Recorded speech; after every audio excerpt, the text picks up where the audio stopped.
ওকে, আমার মনে হয় এখন আমরা শুরু করতে পারি।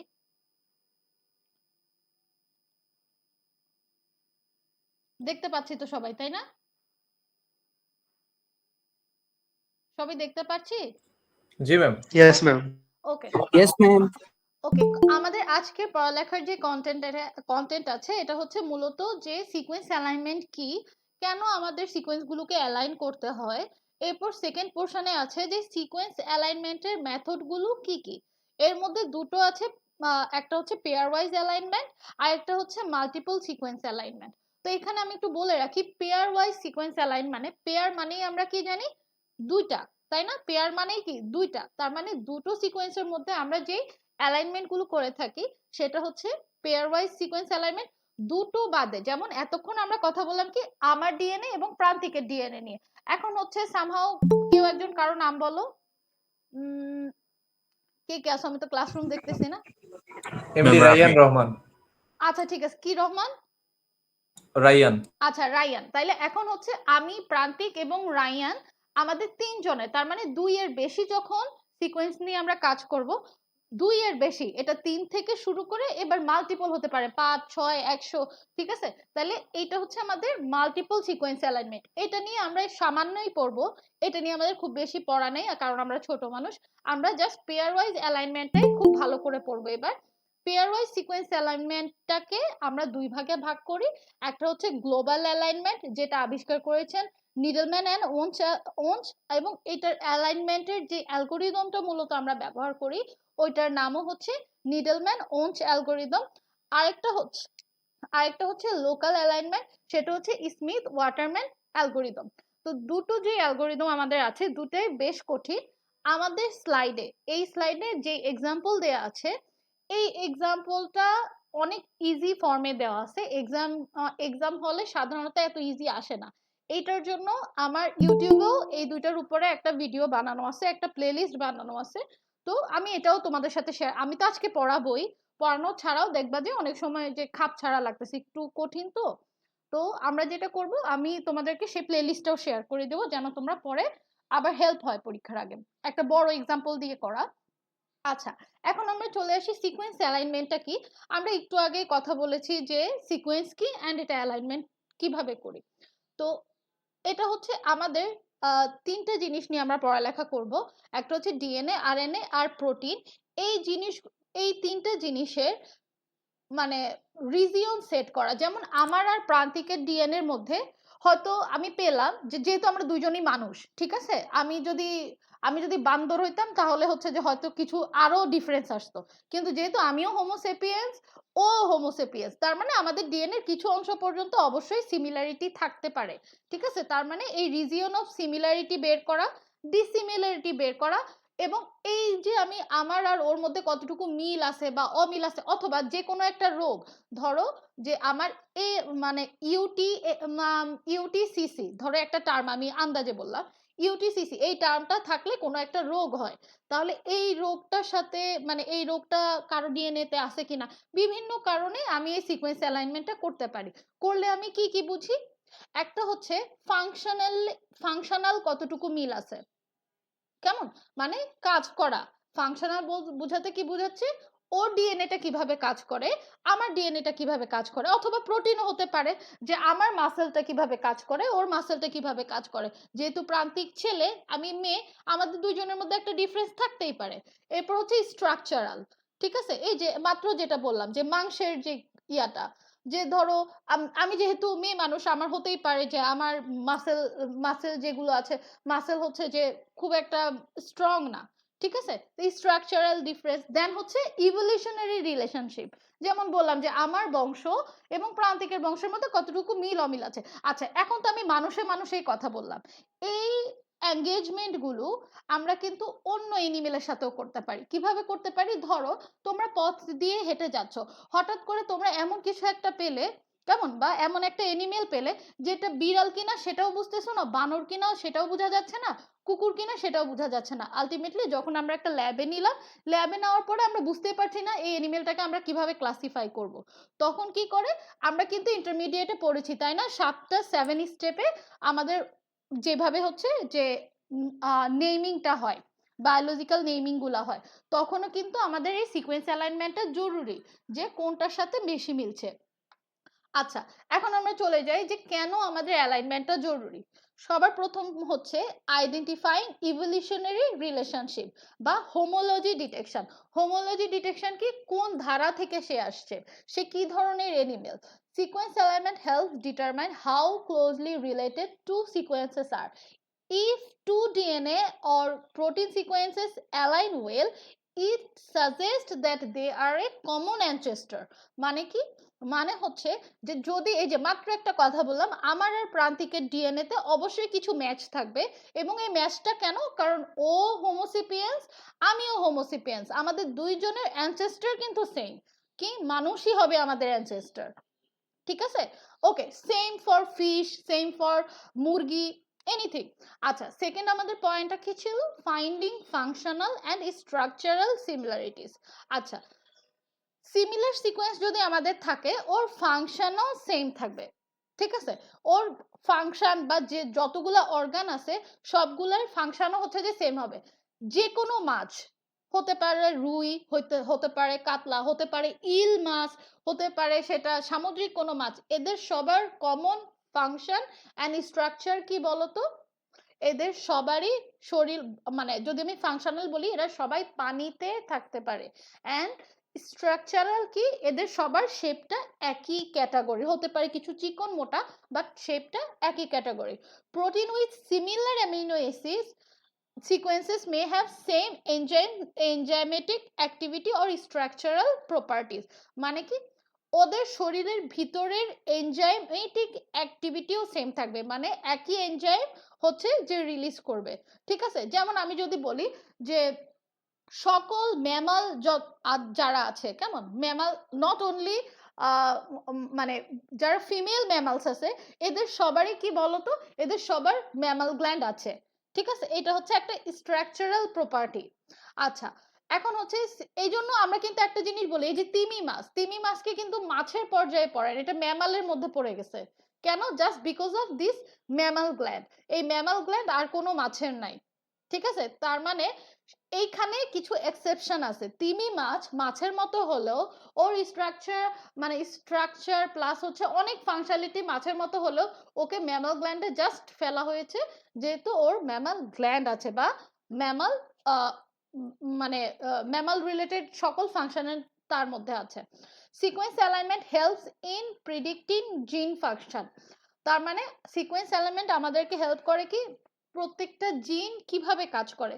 যেমন কারো যদি থ্যালাসেমিয়া থাকে, যেমন বিয়ে শাদীর ক্ষেত্রে, তোমাকে যদি আমি এখন বলি, স্বাভাবিক ধরো তোমার একটা অ্যারেঞ্জ ম্যারেজ, তোমাকে যদি আমি বলি যে একটা থ্যালাসেমিয়া পেশেন্ট, এই মেয়েটা ভালো সুন্দর, খুব ভালো একটা মেয়ে, কিন্তু এরপরও দেখা যাবে কি আমরা একটু ইতস্তত করব, কেন, বিকজ অফ আমরা জানি ওর মধ্যে যেহেতু থ্যালাসেমিয়ার জিন আছে, অ্যান্ড 80% চান্স আছে তোমার যেই চাইল্ড আসবে ওরও থ্যালাসেমিয়া থাকবে। অ্যান্ড কেউ চায় না তার নেক্সট জেনারেশন, মানে আমি বলতেছি না যে, বা আমি ডিসকারেজ করতেছি না, এটা খুব ভালো কাজ, তুমি যদি অসুস্থ কাউকে তুমি হেল্প করো, অবশ্যই সেটা ভালো কাজ।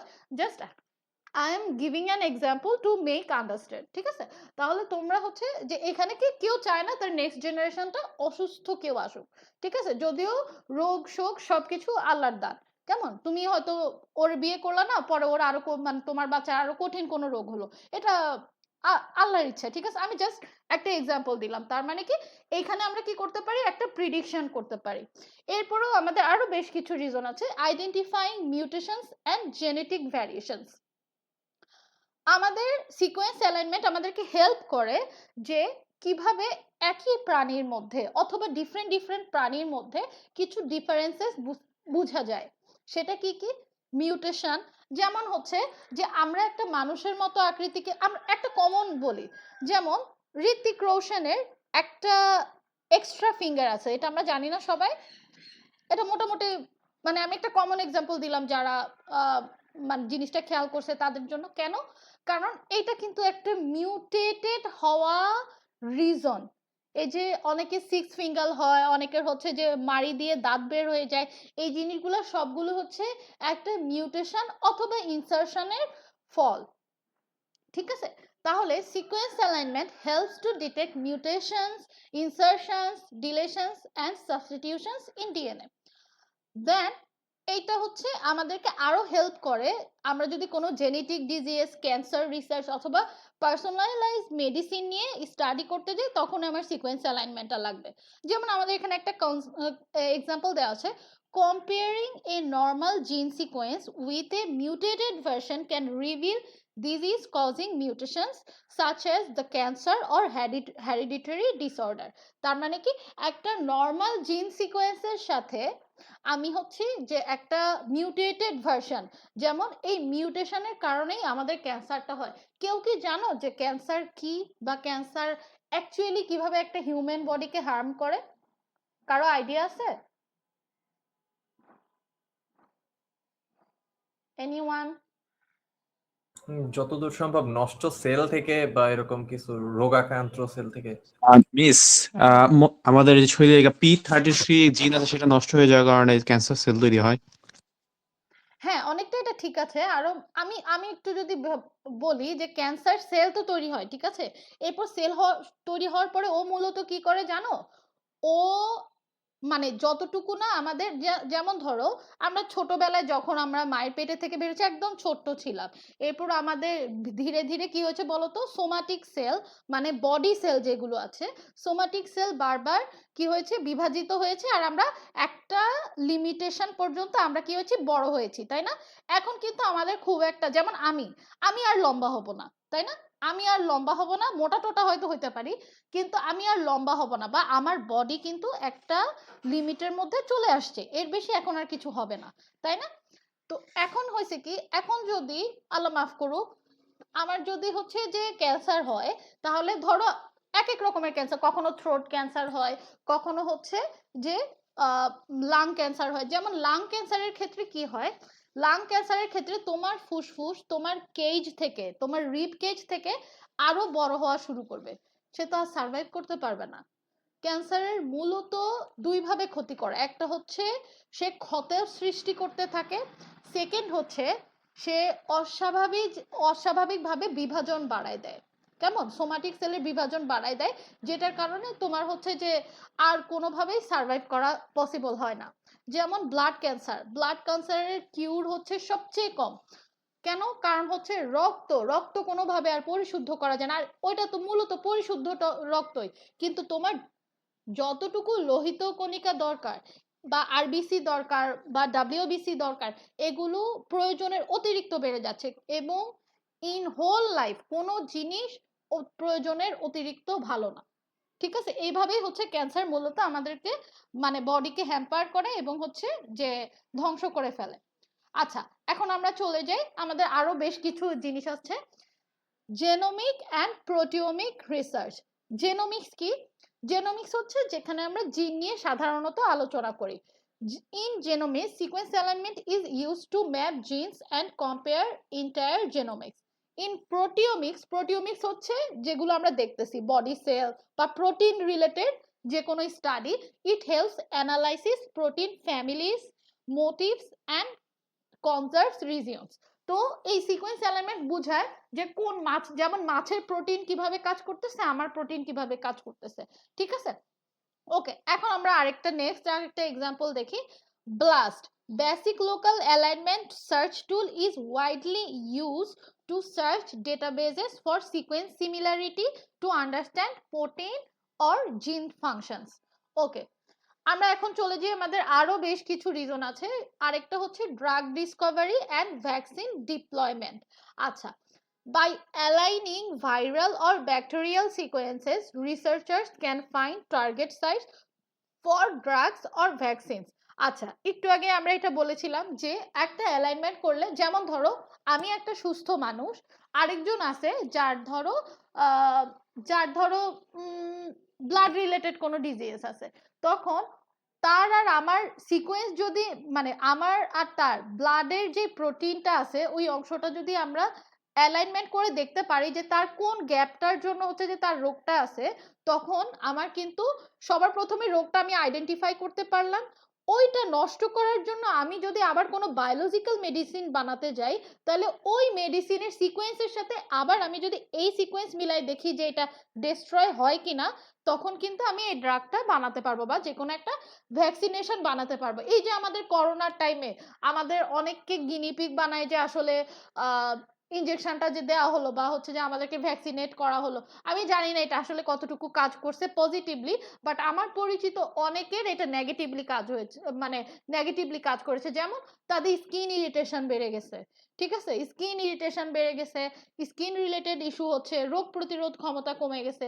এরকম অনেক ইস্যু কিন্তু আমরা দেখতেছি। তার মানে কি ওইটা একটা টেস্টেড ভ্যাকসিন ছিল, তার মানে সাময়িকভাবে হয়তো সে যদি করোনা ডিজিজটাকে সে শেষ করতেও পারে, এইটা সে নেগেটিভলি আবার তোমার কিভাবে প্রতিক্রিয়া করতেছে এইটা কিন্তু তখনও টেস্ট করা শেষ হয় নাই। তার মানে কি এটা একটা মাঝারি স্টেজের ছিল, ঠিক আছে, ভ্যাকসিনেশন ছিল।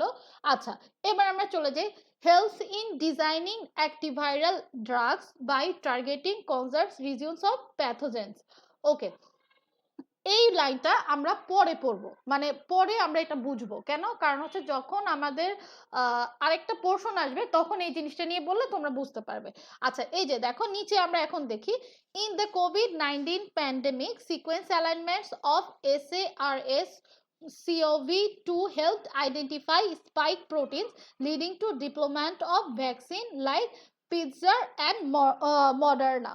আচ্ছা, আমাদেরকে অনেক রকম দেওয়া হয়েছিল, ফাইজার দেওয়া হয়েছিল, ঠিক আছে, ফাইজার দেওয়া হয়েছিল এন্ড হচ্ছে যে মডার্না দেওয়া হয়েছিল। মূলত এই দুইটাই আমাদের বাংলাদেশে আসছিল, আরো মনে হয় কিছু আসছিল, আমার এখন মনে নাই। আমার মূলত ফাইজার আর মডার্নার কথাই মনে আছে। তো এই ফাইজার আর মডার্নার মধ্যে একটা কিন্তু এখনো রিয়াকশন করে নাই। এখন আমি যদি একদম তোমাদেরকে আরো ভালোভাবে বুঝাতে বলি, যেমন আমার বাসা কিন্তু নোয়াখালীতে, এটা তোমরা জানো কিনা আমি জানি না। আমার হাজবেন্ডের বাসা কিন্তু কিশোরগঞ্জে। তো সে ওই টাইমে যখন ভ্যাকসিন নিয়েছিল কিশোরগঞ্জ থেকে, আর আমি ভ্যাকসিন নিয়েছিলাম নোয়াখালী থেকে, আমি যতটুকু জানি আমাদেরকে মানে নোয়াখালীতে ফাইজারই দেওয়া হয়েছিল, ঠিক আছে। এবং যারা যারা ফাইজার পেয়েছে তাদের এখন পর্যন্ত বডিতে কোনো রিয়াকশন কিন্তু দেখা যায় নাই, বা দেখা যায় নাই বলতে সে যে এখনো রিয়াকশন দেখা যাবে না এইটা বলা যাচ্ছে না। কিন্তু আমার হাজবেন্ডের রিসেন্টলি, আমার যতটুকু ধারণা, সে মডার্না নিয়েছে এবং মডার্না নেওয়ার কারণে তার যেটা হচ্ছে তার রোগ প্রতিরোধ ক্ষমতা অনেক কমে গিয়েছে, এবং হচ্ছে আমার বেশ কিছু স্টুডেন্টেরও হয়েছে এটা, যে তার স্কিন ইচিং থেকে শুরু করে স্কিন অনেকগুলো ডিজিজও কিন্তু বেড়ে গেছে, ঠিক আছে। এবং এটা হচ্ছে যে অনেকটা মেডিকেলি প্রুভড। তো তার মানে কি আমরা একটা ভ্যাকসিন বানায় ফেলাটাই জরুরি না, ভ্যাকসিন বানানোর পরে সেই ভ্যাকসিনটা অ্যাকচুয়ালি রোগ প্রতিরোধ করে সে যদি আমাকে আরেকটা রোগ গিফট দিয়ে যায়, তাহলে তো এই ভ্যাকসিনেশনের আমার দরকার নাই, ঠিক আছে। তো এইটার জন্য আমাদের হচ্ছে, একটা মিনিট, ও আচ্ছা আচ্ছা, আমার আমার হাজবেন্ড যেটা নিছে সেটা হচ্ছে ভ্যারোসেল ছিল, ঠিক আছে, ভ্যারোসেল ছিল, মডার্না না, ভ্যারোসেল ছিল। তো আমি এটার নামও শুনি নাই। তো এটাই খুব বাজেভাবে হচ্ছে যে কাজ করছে। আচ্ছা, এখন আমরা চলে যাই অ্যালাইনমেন্ট মেথডে। আমরা যে এতক্ষণ সিকোয়েন্স অ্যালাইনমেন্ট নিয়ে পড়লাম, সিকোয়েন্স অ্যালাইনমেন্ট কেন দরকার পড়লাম, কিভাবে কাজ করে পড়লাম, এই অ্যালাইনমেন্ট মেথডটা মূলত কাজ করে কিভাবে আমরা কিন্তু দুইটা বলেছিলাম। একটা হচ্ছে যখন আমি দুইটা সিকোয়েন্স নিয়ে কাজ করব তখন সেটাকে বলে পেয়ার ওয়াইজ অ্যালাইনমেন্ট, আর যখন আমি দুইটার বেশি মানে তিনটা থেকে এর বেশি সিকোয়েন্স নিয়ে কাজ করব তখন সেটাকে বলা হয় মাল্টিপল সিকোয়েন্স অ্যালাইনমেন্ট। আচ্ছা, এখন আমাদের মূলত যেটা পড়া সেটা হচ্ছে পেয়ার ওয়াইজ সিকোয়েন্স অ্যালাইনমেন্ট। তাহলে আমরা এটা নিয়ে একটু পড়ি। Compares only two sequence at a time, can use global or local alignment. Use global alignment when sequences are similar and of equal length, and use local alignment when sequences share some regions but are different overall. আচ্ছা, আমরা এই line দুটো বুঝি নাই, আমরা এখন বুঝি। সবার প্রথমে আমরা সিকোয়েন্স এই যে পেয়ার ওয়াইজ অ্যালাইনমেন্ট, এখানে দুটো জিনিস ইউজ করি, দুটো জিনিস আমাদের মনে রাখা অনেক বেশি জরুরি। গ্লোবাল অ্যালাইনমেন্ট, যেটার আরেক নাম নিডলম্যান ওয়াঞ্চ অ্যালাইনমেন্ট অথবা নিডলম্যান ওয়াঞ্চ অ্যালগোরিদম, এন্ড এরপরে হচ্ছে লোকাল অ্যালাইনমেন্ট লোকাল অ্যালাইনমেন্ট আবার লোকাল অ্যালাইনমেন্টের আরেকটা নাম আছে, সেটা হচ্ছে স্মিথ ওয়াটারম্যান অ্যালগোরিদম। আচ্ছা, গ্লোবাল অ্যালাইনমেন্ট হচ্ছে ধরো একটা সিকোয়েন্সে আর আরেকটা সিকোয়েন্স পুরোটা নিয়ে যদি আমি কাজ করতে যাই, ঠিক আছে, একটা সিকোয়েন্স আমি এক্সাম্পলের জন্য বলছি 10টা রেসিডিউ আছে, অ্যান্ড আরেকটা সিকোয়েন্স অ্যালাইনমেন্টেও 10টা বা 5টা হোয়াট এভার, ধরো 12টা মানে রেসিডিউ আছে। আমি যখন একটা সিকোয়েন্স 1 এর সাথে সিকোয়েন্স 2 পুরোটাকে কম্পেয়ার করতে চাই, তখন আমি ব্যবহার করি গ্লোবাল অ্যালাইনমেন্ট, ঠিক আছে। এখন আমি সিকোয়েন্স 1 এর যেটাতে 10টা রেসিডিউ ছিল ওইটার 5টার সাথে পরের সিকোয়েন্সের পুরোটা অথবা ওইটারও কোনো একটা পোর্শন কম্পেয়ার করতে চাই, তখন আমরা যে অ্যালগোরিদমটা ইউজ করি সেটা হচ্ছে লোকাল অ্যালাইনমেন্ট। এই দুইটা কথা আমরা বুঝতে পারছি কিনা? বুঝতে পারছি এই দুইটা? ম্যাম আরেকবার বলেন। যখন আমরা একটা পুরো সিকোয়েন্সের সাথে আরেকটা পুরো সিকোয়েন্স, কেমন একদম যতটুকু লেংথ আছে, কম্পেয়ার করি, তখন সেটা হচ্ছে গ্লোবাল অ্যালাইনমেন্ট। আর যখন আমি একটা সিকোয়েন্সে কোনো একটা পোর্শনের সাথে, মানে পুরোটা না, ছোট একটা পোর্শনের সাথে আরেকটা সিকোয়েন্সের পুরাটা অথবা আরেকটা সিকোয়েন্সের কোনো ছোট পোর্শনের সাথে কম্পেয়ার করি, সেটা হচ্ছে আমার লোকাল অ্যালাইনমেন্ট। আচ্ছা, আমি এখন আরেকটু ভালো করে বুঝাই। যেমন হচ্ছে ঢাকা কি একটা বিভাগ না? ঢাকা তো ডিভিশন। এরপর হচ্ছে চিটাগাংও একটা ডিভিশন। তাহলে ঢাকা ডিভিশনের সাথে আমি যদি চিটাগাং ডিভিশনের কম্পেয়ার করি, এটা হচ্ছে একটা গ্লোবাল অ্যালাইনমেন্ট। কিন্তু আমি যদি এখন শুধু আকরান, ঠিক আছে, আকরান অথবা ড্যাফোডিল ইউনিভার্সিটি অথবা দত্তপাড়া, এইটার সাথে চিটাগাং ডিভিশনের কম্পেয়ার করি, বা চিটাগাং ডিভিশনের একটা প্লেস আছে ধরো তোমার নাসিরাবাদ, ওইটার সাথে যদি কম্পেয়ার করি, তাহলে সেটা হচ্ছে লোকাল অ্যালাইনমেন্ট। এখন কি বুঝাইতে পারছি? পুরোটা না করে ছোট ছোট অংশ নিয়ে যখন কম্পেয়ার করি, তখন সেটা হচ্ছে লোকাল অ্যালাইনমেন্ট।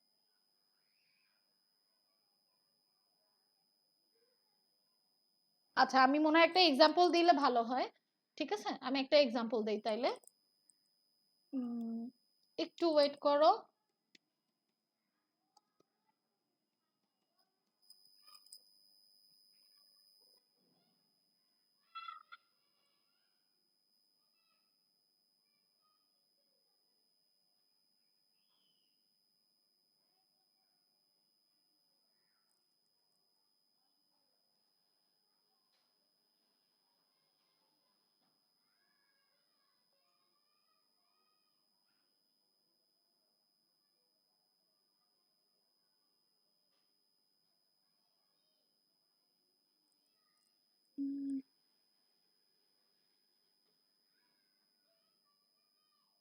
আরে বাবা, এত টাইম লাগতেছে যদি বোর্ড আসতে।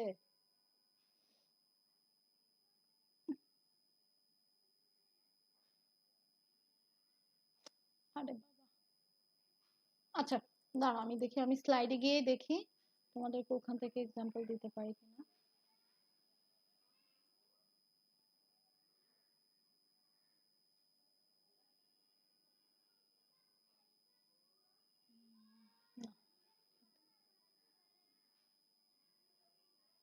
আচ্ছা, আমরা ম্যাথ গুলো এখান থেকে দেখবো না, কারণ এখান থেকে দেখলে আমাদের আরো কঠিন লাগতে পারে। আমরা ম্যাথ গুলো ক্লাসে দেখবো সরাসরি।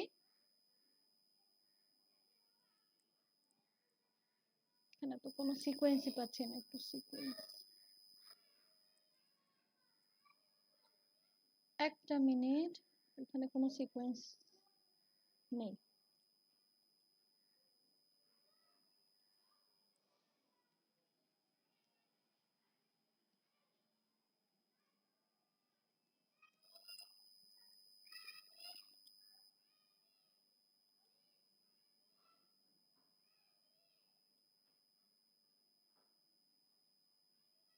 আচ্ছা, আমরা এখানে একটু দেখি, ঠিক আছে, আমরা এখানে একটু দেখি, এখান থেকে দেখলে আমাদের বোঝা যাবে, আমরা বুঝতে সুবিধা হবে। ওকে, ধরো আমার কাছে আছে সিকোয়েন্স 1, ঠিক আছে। সিকোয়েন্স 1-এ আমার কাছে আছে ধরো এ টি টি জি সি এ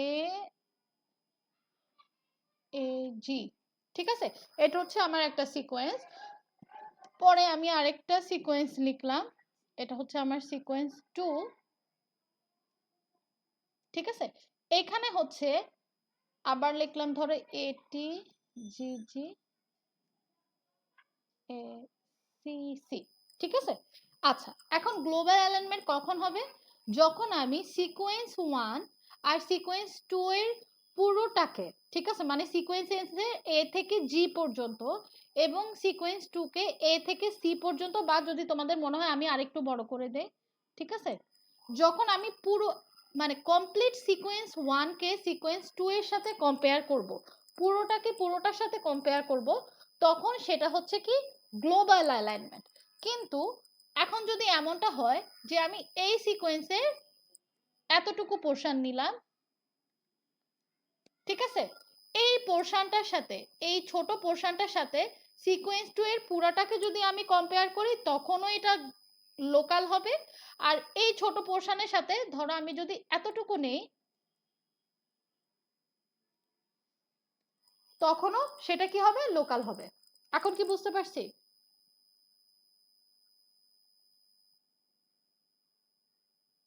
বুঝতে পারছি আমরা?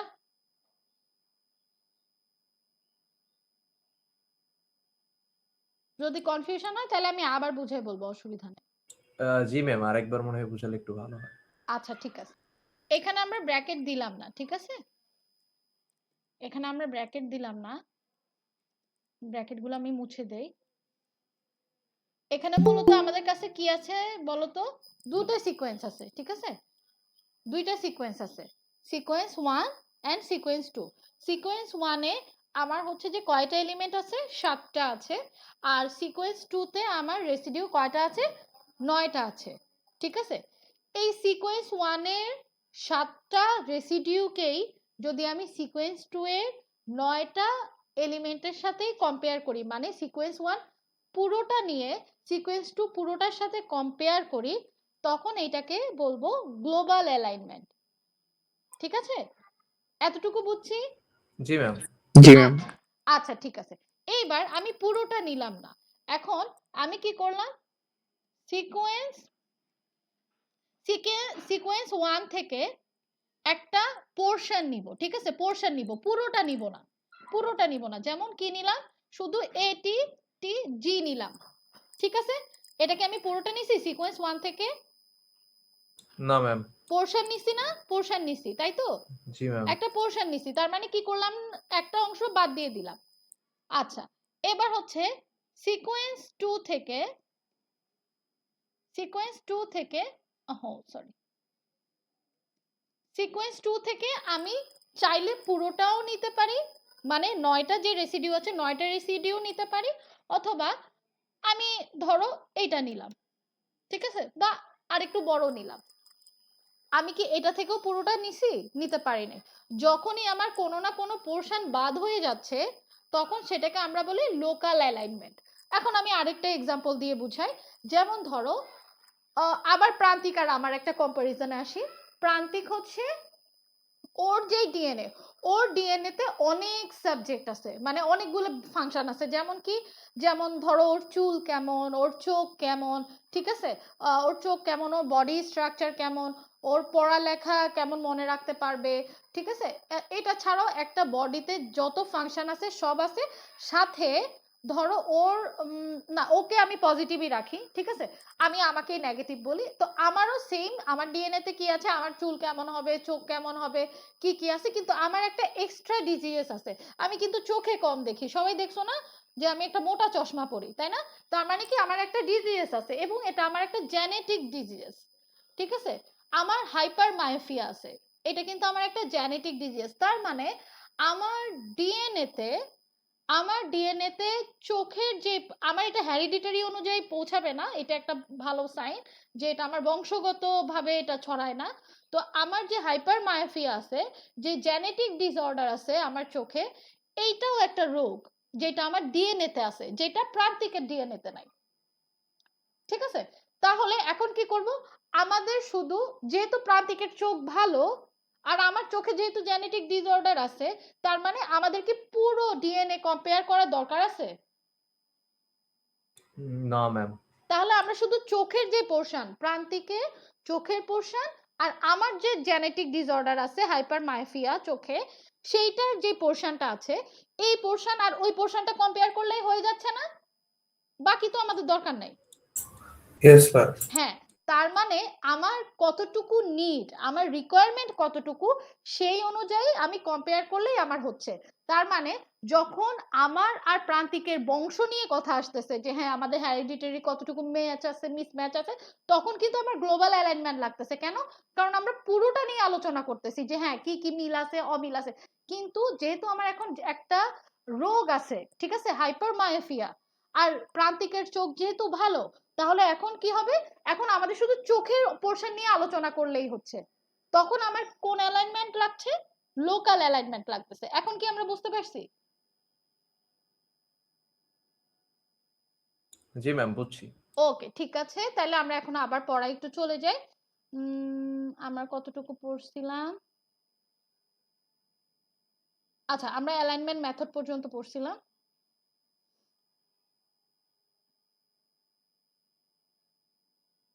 আচ্ছা, এখন হচ্ছে আমরা অলরেডি লোকাল গ্লোবাল পড়ে ফেলছি, নিডলম্যান ওয়ান্স কি, স্মিথ ওয়াটারম্যান কি পড়ে ফেলছি।